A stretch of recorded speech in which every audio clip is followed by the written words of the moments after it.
Wow, stories.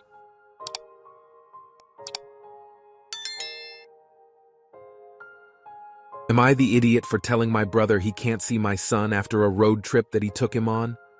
My 9-yo son Cameron spent his spring break on a road trip with my brother Jackson. My son came back home today and all the clothes that I packed for him were untouched. He was wearing today what he was wearing on Monday. I asked my son when was the last time he showered, and he said on Monday when he and his uncle took a shower at a pool. I asked why he didn't shower the other days. He just shrugged. I had to bathe him and wash his clothes twice. I asked my brother what was up with my son not showering for 4 days. He said my son just didn't shower, but he made sure that I did brush his teeth and wash his feet. I told him that he was irresponsible, and I can't trust him with my son anymore. Therefore, he can't see him unless me or his mom is there. My brother told me I was way overreacting and just letting him be a boy. No idiots here. Is regular showering, which I support, really worth losing an uncle who is willing to take a kiddo for 4 days? Really don't think uncle would abide by a daily shower rule? Not telling you how to feel, just pointing out a family member who is willing/able to do a 4-day road trip is a rarity. Guess the question is, kinda where would they shower? 'Cause this really feels like an old school road trip if the only shower was at the pool. No idiots here. There are worse things than a 9-year-old not showering for a few days, I think. But does your brother have children of his own? How old is your brother? He might need a bit more instructions on the do's and don'ts of traveling with a 9-year-old, including making sure that they shower regularly and wear clean clothes. Now, for the next story. Am I the idiot for telling my future sister-in-law she can't bring a date to our wedding?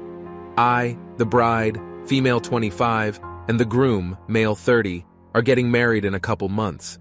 We are in agreement about this situation, but others in the wedding party think we are assholes. Context. Groom has 3 siblings that are all female. The oldest sister, OS, is married to an idiot, and they are always on the verge of splitting up, but have stayed together so far because they have 2 kids. We sent out wedding invites early, 6 months out. As many of our guests needed to make travel arrangements to attend, OS did not. We sent an invite to OS and her family addressed the last name family, to make it clear that OS, her husband, and kids were all invited. The issue, OS and her husband have since separated, and she now has a new boyfriend. She has assumed that she still has a +1 to invite her new boyfriend. We don't want him there as we have never met him. The whole situation makes us uncomfortable, and it doesn't fit any of our decided criteria for a +1, married, engaged, been dating 1+ year, or bride-groom has met them. Not only have we not met him, but groom's OS parents haven't met him. The groom's other sisters just met him yesterday.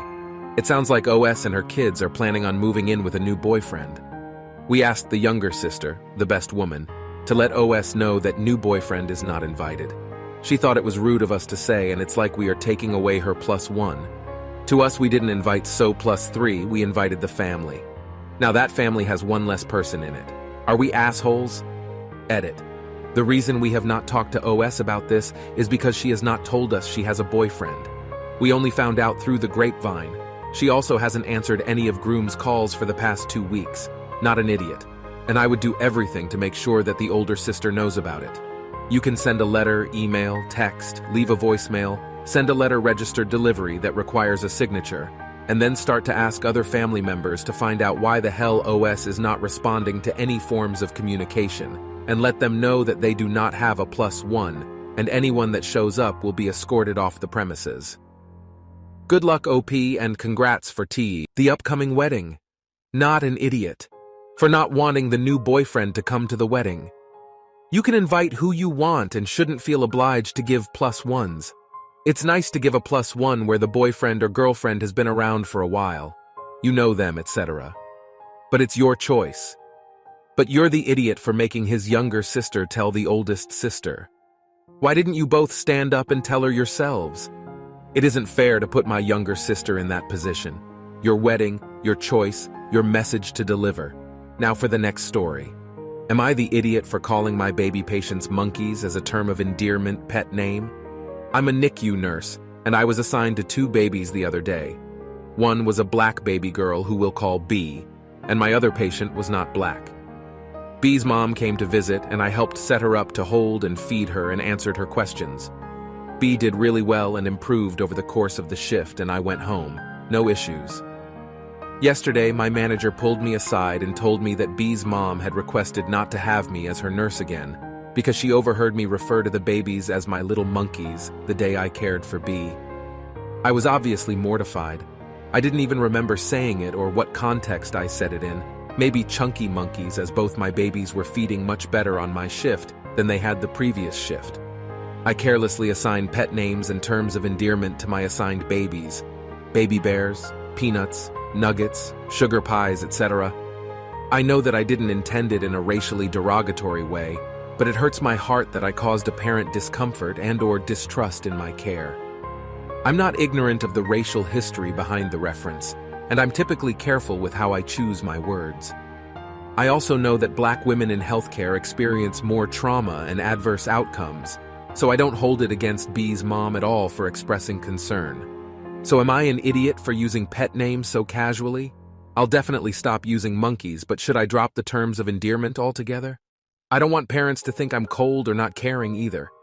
I love the parents and babies, and I want to be more considerate going forward.